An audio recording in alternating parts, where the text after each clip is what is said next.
Hello, I'm the Nostalgia Critic. I remember it so you don't have to. A Warner Brothers animated film that isn't the Iron Giant? Pfft, sold!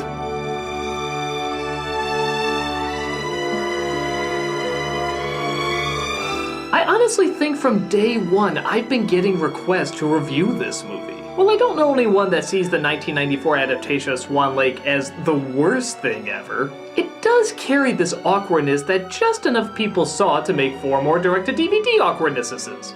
It also helps that the movie at the time was very well advertised. Every other kids show had a commercial for this playing in between. But also keep in mind that at the time, the only animation studio making any kind of profit back then was Disney. And just the same way Disney re-released The Little Mermaid for a limited time when Anastasia posed a threat. Guess what movie, only 5 months after its premiere, they decided to re-release on the exact same day? Highest grossing movie Disney's ever made at the time! What lousy luck! What are the chances we just happened to re-release this film on the exact same weekend? The company's a monster. But after it went to video, kids were still kinda curious whether or not there was anything worth watching in it. The answer? Well, let's take a look for ourselves. This is the long-requested Swan Princess.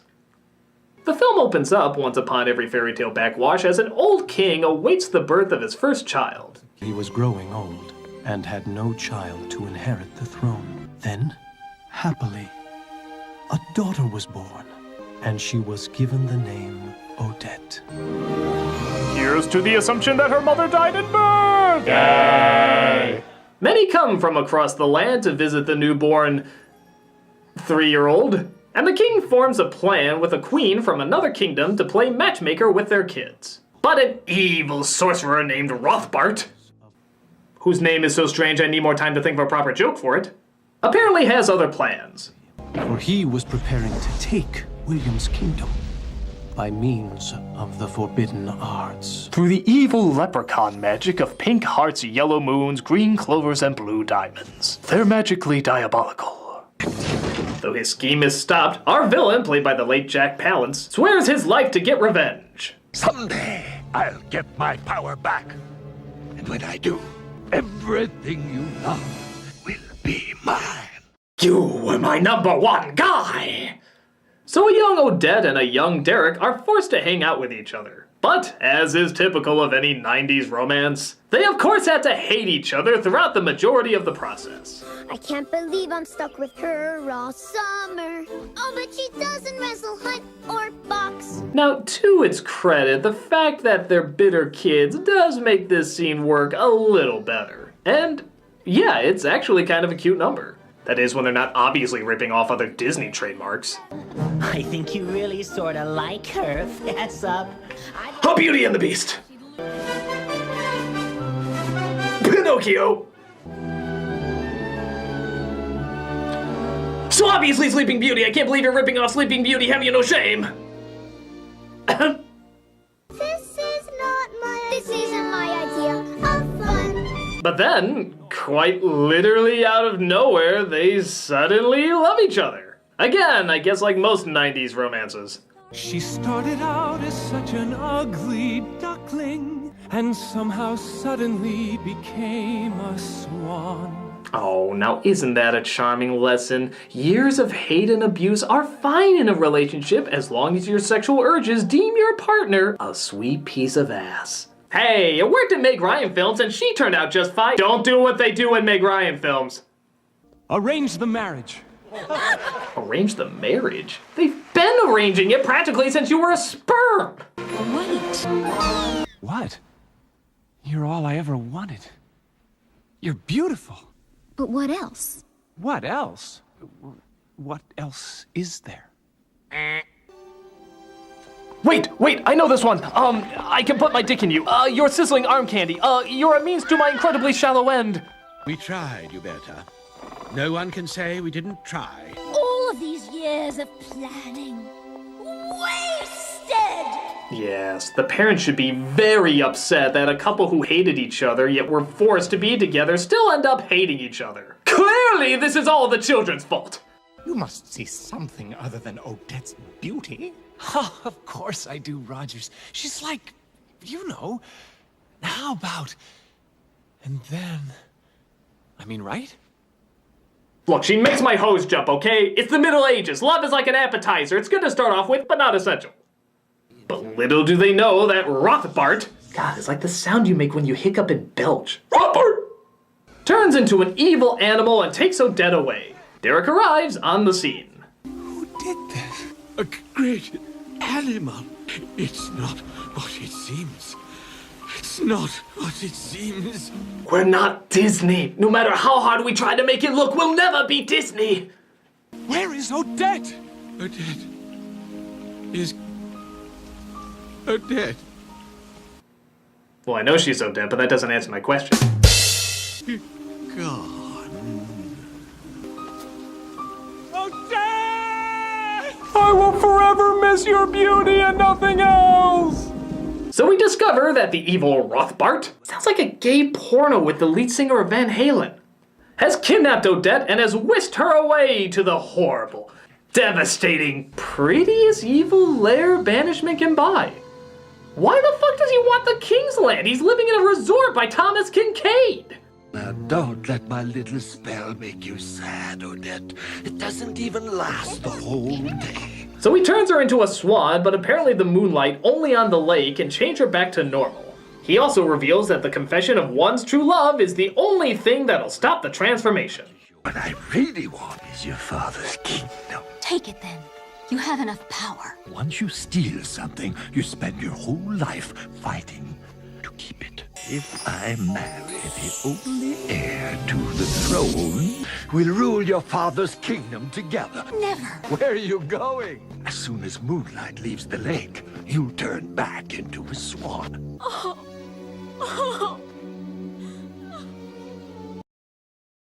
Wow. I mean, wow. You've been waiting over, what, 10 years to put this plan together, and that's your big magnum opus that you finally scrounged up? Alright, come in here. I'm sorry, it's just I need help to get this out as quickly as possible because there are just too damn many to go through. So, without further ado, everything wrong with this plan in under 40 seconds. Go! If she did agree, what's to stop her from changing her mind after the spell is broken? If Odette is a swan, what's to stop her from flying away and communicating with someone by writing in the sand? If he wants to marry her legally, why doesn't he just hypnotize her to say yes? The only thing to break the spell is the person confessing their love. Why? Seems counterproductive to the plan. What's to stop her in human form from sneaking up behind him and knocking the fucker out? Is there really no law to marrying banished people? Kinda seems like a no-brainer. He disappears in the day doing nothing. Why doesn't he do something? Couldn't he threaten someone she loves to force her to marry him? She doesn't really have an incentive. If he can change anyone to anything, why doesn't he change anyone to anything? He can make himself look like the king. He can make someone else look like Odette. There's a million other ways around this. Oh, that's it. But thank you guys so much. Now back to the closet until I need you again. No, but it smells like dead armpit in there. Go! Usually next time I have a Sam and Max joke.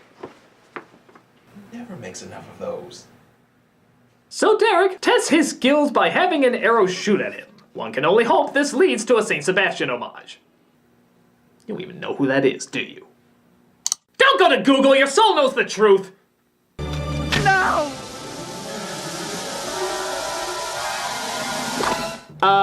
Yeah, can we get the judge's take on that?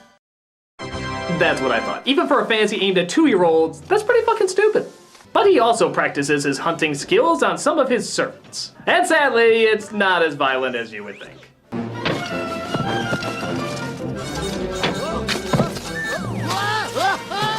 5 episodes of Animaniacs were given up to bring you this. Now we'll never see the episode where Pinky and the Brain kiss. Lord Rogers, I must object. We are musicians. We are a band, and not a band of animals. This masquerade is more than I can bear. Is this really warranting of a song?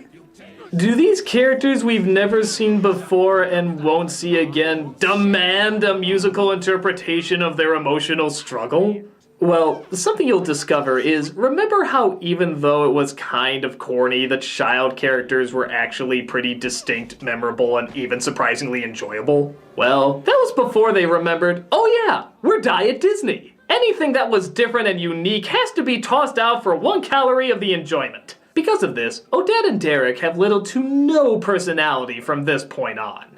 Yeah, see how expressive they are? See how funny they are? See how different from every other animated film out at the time they seem to be? Chuck it! Now watching our characters is like seeing an unsalted cracker propose to a sheet of sandpaper. Nothing stands out about them at all, and that somehow is supposed to make you care about them. So, to make up for how incredibly boring they are, they give all the colorful songs to hastily rush comic relief that serve little to no purpose in the story. Like the Coach Servant song. Girls would walk or run or even crawl. The women we know aren't gonna marry Derek, so there's no purpose to them at all song. Princesses on parade. And of course a song so desperate to be popular they named it after a dying 90s t-shirt franchise. No fear! Our backs are to the wall. No fear! Not that I'm complaining. Keep it alive, people. Keep it alive. That last song, by the way, is sung by Diet Disney Comic Relief as well. One is a frog voiced by John Cleese doing a god-awful Lumiere impression. Ha! What a love dance. I don't want these flowers. I must have those. I don't know. I like his other French take better. I fart in your general direction. Your mother was a hamster and your father smelt of elderberries. Now go away or I shall taunt you a second time. And an upbeat old turtle voiced by... Why don't you just give her these flowers? These are pretty. Oh god, shit, are you serious? Stephen Wright? Friends call me Speed. Ready for action, sir. Hey, better. Have a nice flight. Okay, you dumbasses that put a Brit as a Frenchman. I'm not against this guy as an actor at all. Far from it. I'm sure he can be great. But you have to put a fitting voice with a fitting character. The turtle is usually smiling, always getting involved, and feels a constant need to help people. Would you choose this guy for that? She said if you could know how and when you were gonna die, would you want to know? I said no. She said forget it then. He's the only actor who can completely not try for a role and you would never know the difference. Unless your character is called Depressy Duck or Suicidal Salamander, it's not gonna work! I can only kiss the man I love. And then he must make a vow of everlasting love. I know. And prove it to the world. Prove it to the world? Wow, that's a pretty egotistical spell you got there. Don't a lot of Hollywood couples try that and it doesn't usually turn out very good for them? Derek, you and I were meant to be. But hey, that would be indicating that this movie knows nothing about real love. And hell, we all know that's not true. Take this scene where our couple sings about how much they love one another, even though they left on bad terms, called off a wedding, 90% of what we saw then convinces us why they shouldn't be together, and absolutely nothing about them has changed at all. True love? Yeah, there's nothing in this movie outside of one look where they ever share any chemistry. Remember when Odette wants Derek to say something else he likes about her aside from her beauty? Is beauty all that matters to you? What else is there? No, the more I think about it, I'm siding with him. What else is there? Nothing stands out about you two that makes you interesting at all. If this movie can't explain what else about them is supposed to be unique, why should the characters? Disney developed more on-screen charisma with characters that you only knew for a few days. You guys had a fucking childhood to develop their romance and you still ended up botching it. How is that possible? I'll never be alone. So Derek is bound to figure out what the king's last words meant by the great animal. It's not what it seems. An animal that can change its shape. A harmless creature approaches. Then, suddenly, it's too late. You mean it could be anything? Anything. Okay, I guess that's a clue, but what are you gonna do about it? Oh, you know the great animal when you see it. I'll know. That's right! They go around to random animals, any fucking random animals, and just start shooting at them. Heck, he even goes after Odette, trying to avenge Odette! A swan. Of course. This one's for Odette. What the fuck is wrong with these people? This is both stupid and insane! Even the McCarthy trials weren't quite this ludicrous! Mr. Rooster, are you the great animal? No. Yes, you are. Miss Kitty, are you the great animal? Yes? Nice try. Mr. Mole, are you the great animal? Animal always great. Wrong answer. Mr. Worm, are you the great animal? Well, my friends always call me great. Whatever, take this. Huh, it'll take more than that ought to do it. I mean, do they have any brain cells in them? Any logical thinking? I mean, it makes no fucking sense. Anyone could be the great animal. I could be the great animal. It's you, you fucking maniac! Hey, put the safety on that thing! I'm sorry, we gotta take a break. We'll be right back. You're just looking for an excuse to shoot things! You're like the NRA! Ah!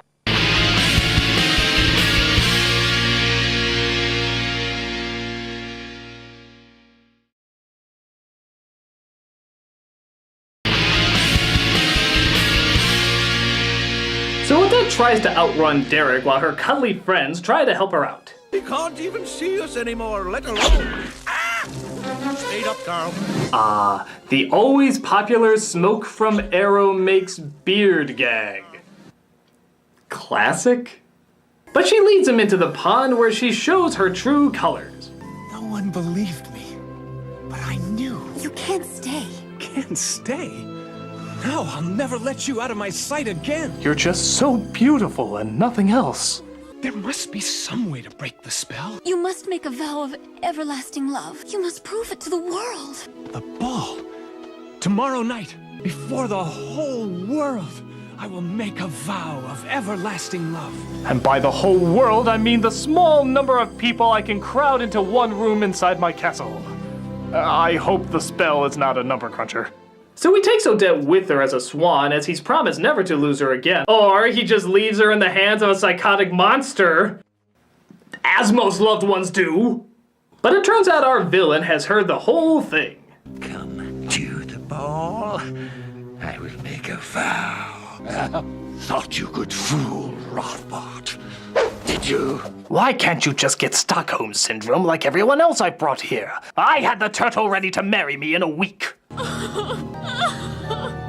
So he develops a new plan. Now he's gonna change his helper into Odette and have her go in her place, which was, what, plan number 5 we discussed earlier? And he announces this, of course, in song. Up till now, I've pulled my punches. I intend to eat their lunches. My God, there's nothing more terrifying than a tap-dancing sorcerer who plans on eating people's lunches. This diabolical baddie has entered the realms of rude. Rude! That guy I was born to be.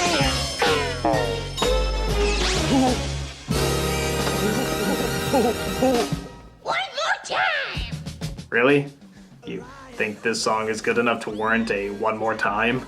I know you gotta fill up that 90 minutes somehow, but couldn't you put that extra effort into hiding the obvious frame cell at the edge of the screen? No, I mean the magical bar of hollowness! That seems to make an appearance quite a bit in this movie, actually. You know, this film's empty enough without uncompleted backgrounds. So while the queen prepares the ball to match up Derek with another princess, Derek prepares to use the ball as a chance to confess his love. But everything, apparently, needs to be quite specific. I don't want red roses. I want white. Like a swan. Would you feed this to a swan? Take it back. No. Rogers, hold it. Tonight, the music must be played soft and graceful. Like a swan. These bowls, they must be made bigger so people can dip their heads in them while eating. Like a swan. These floors, they must be prepared for people to shit all over them whenever they please. Like a swan. These clothes, we must find something more fitting, like... No, that's just stupid. So Odette is locked away by Rothbart. Sounds like an IRA plan involving the Simpsons. While an imposter goes in her place. I was so worried. I almost thought... Nothing could keep me away.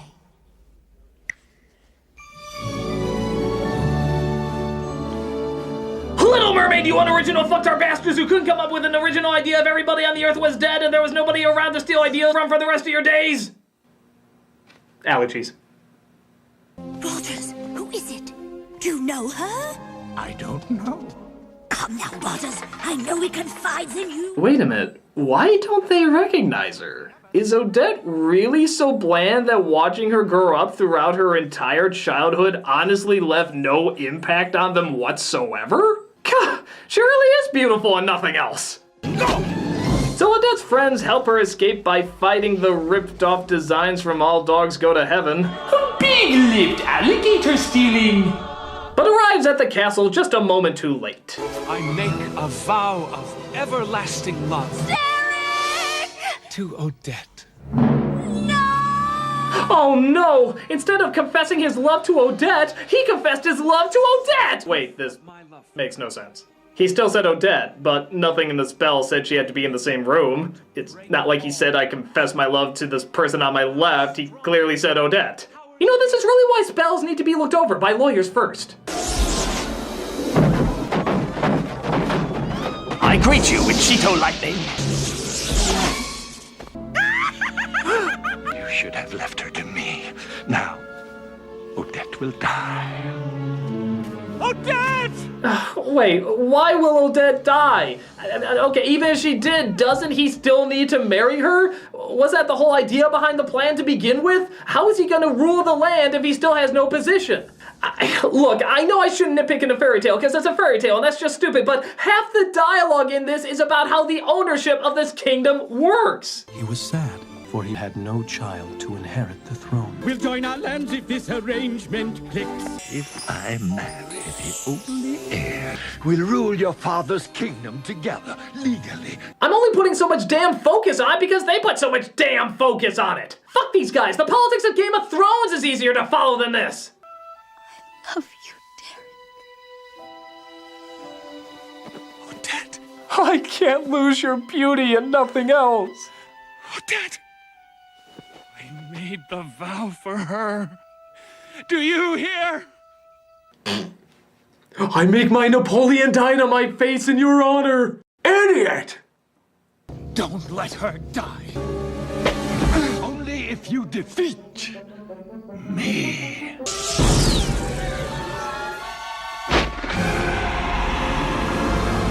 A great animal.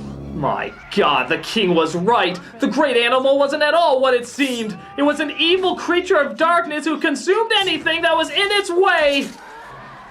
Actually, that is exactly what it would seem.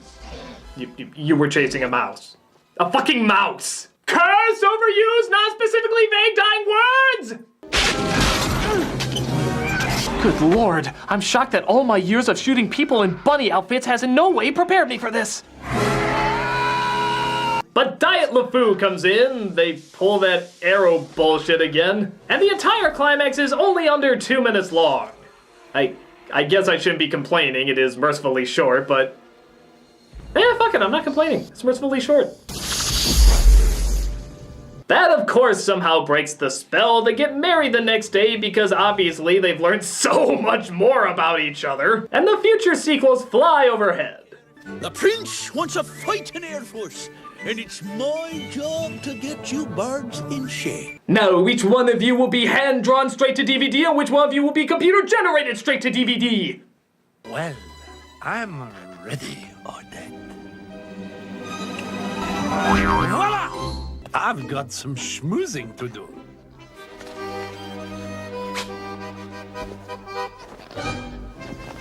Alright, let's just decree that somehow the princess and the frog probably ripped this off, and we can all go back to making original content again. Okay? Okay? Because there's not much more of this Diet Disney I can take! This film feels like the movie that Enchanted was satirizing in the first third. It doesn't feel like someone wanted to tell a story out of passion. It feels like it was told because someone else was making money with this other formula, and now they're gonna try that formula. The leads are a bore, the comedy's weak, the animation is much better at being wild and energized rather than soothing and romantic. But even then, a lot of the timing and characters are so poorly executed that even that doesn't hold much water. The only thing close to enjoyable is that opening number. Heck, if the movie was just about these kids growing up, I think we might have had a stronger movie. But as is, it's phoned in, unimaginative, and just a dull waste. I can tell you right now, that is the last time I ever subject myself to Diet Disney. I'm the Nostalgia Critic, guy, remember it, so you don't have to. Like an anvil or a safe. Hey guys, how'd you get out of the closet? Oh, we've had a way out for a while. We've just been making you think we're always stuck in there. Yes, and we've been using our time growing bitter against you and working out a way to seek our revenge. That's great. You know, I gotta tell you, I am so sick of these Diet Disney spin-offs. I'm so in the mood for something new. Well, why not try this? It's Diet DreamWorks. Oh, no kidding. What's in it? Oh, everything from The Nut Job, Hoodwinked, and all the Rio and Ice Age sequels. God, that's twice now I've been so mean to Blue Sky Studios. I should probably stop if they ever made something good. Well, if you need more variety, you can always try Diet Pixar. Oh, no shit. And what's in that one? Oh, it's a very simple recipe. It's all the Pixar sequels, excluding Toy Story, of course. Of course. I mean, every diet product gets lucky and has some substance every once in a while. Oh, and here's one you can use in your next review. Seuss Zero. Oh, hey, I love Dr. Seuss. No, Critic, this is Seuss Zero. It doesn't have any of the Dr. Seuss genius in it at all. Wow, that would be great for a review. But, what's in it? And why is it all orange?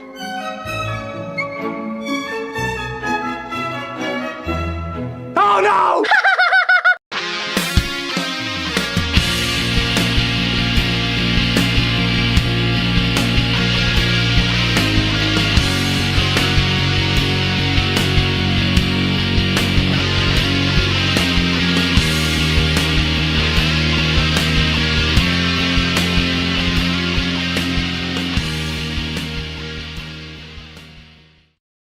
Would you feed this to a swan?